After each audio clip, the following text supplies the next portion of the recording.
WCIA3 News. Police across central Illinois are trying to curb gun violence. How one program is getting guns and criminals off the streets. Plus, Verizon's recalling technology that could catch fire.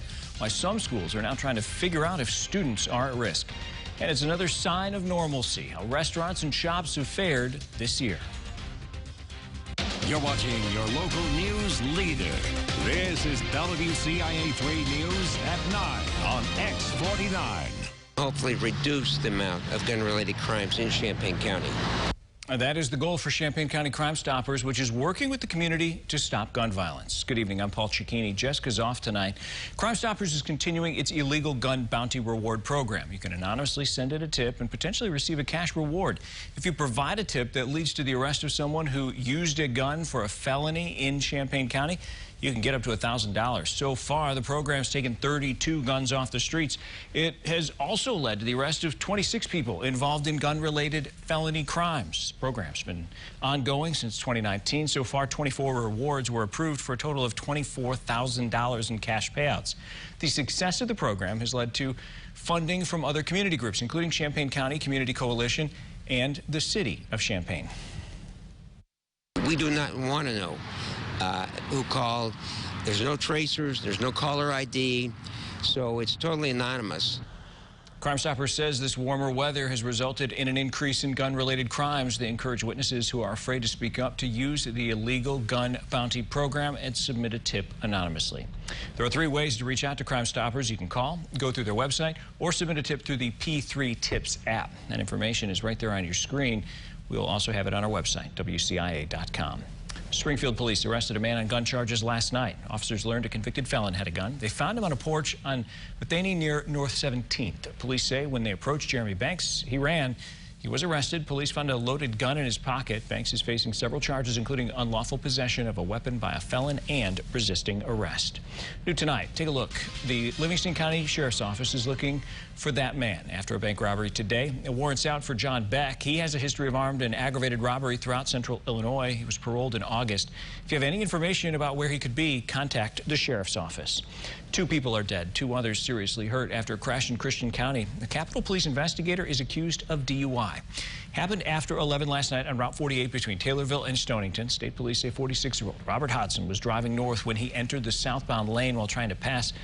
They say he hit a car head-on. 2 people in that car were killed, 19-year-old Haley Shute and one of her passengers, 20-year-old Zayden Dudra. The Secretary of State's office says Hodson is off without pay. The office says it's waiting for the final report from state police to determine further action. Some technology from Verizon may not be safe. The problem is some schools may have given that technology to students to facilitate remote learning. 2.5 million of the Ellipsis Jetpack mobile hotspots had to be recalled. The lithium-ion battery can overheat, creating a fire and burn hazard. About 1 million are still in active use. There have been 15 reports of the devices overheating, 6 causing fire damage to bedding or flooring, and there have been 2 reports of minor burns. The superintendent of Bement Schools says they use Verizon hotspots and are going to have to look into this further. We hadn't received any notification from Verizon about that, so we're going to look more into it and see if it would happen to be any of the devices that we have out with our remote families. But right now, we don't think it's any of our hotspots that have been involved with the recall. A statement from Verizon says, in part, quote, "We are taking the situation very seriously and we are working diligently to determine the cause of the issues with the supplier and to provide replacement devices for all of our customers free of charge." Verizon's made 2 updates to the software to reduce the risk of some overheating. Some business owners in Pawnee have had to push pause on cleanup after the mess left by Tuesday's fire. They can't even go inside buildings until insurance issues are resolved. Pawnee's mayor doesn't know when cleanup will be able to start on that historic part of the downtown.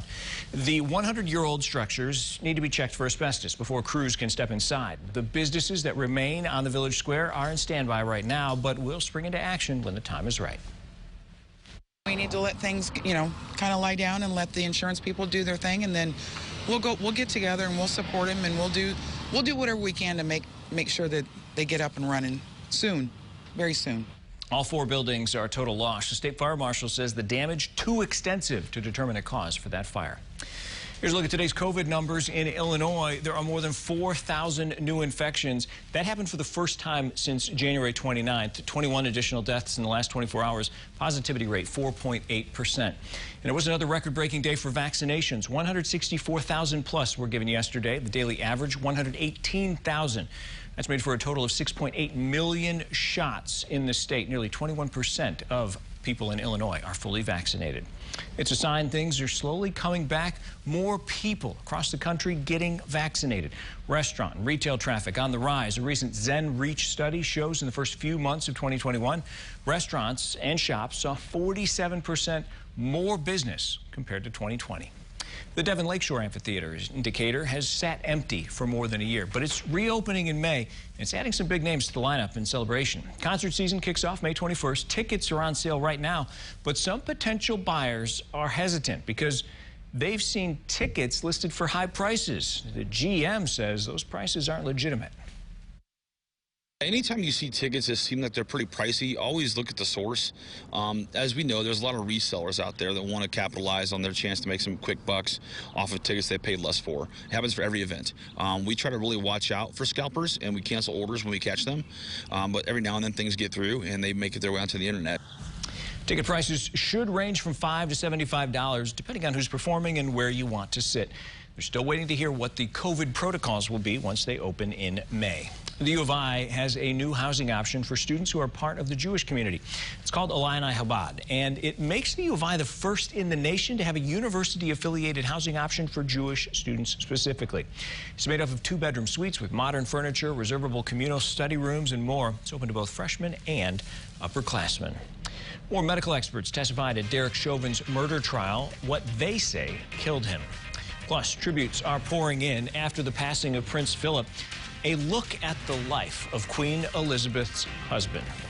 And Jacob, taking a look at the radar, little rain moving in. There is some rain moving on in. It's the start of what we expect to be a bit of a soggy day on Saturday. Not a great weekend for those outdoor plans. Here's what we expect it to look like sometime by tomorrow during the middle of the day. A few showers, maybe a few rumbles of thunder. There's an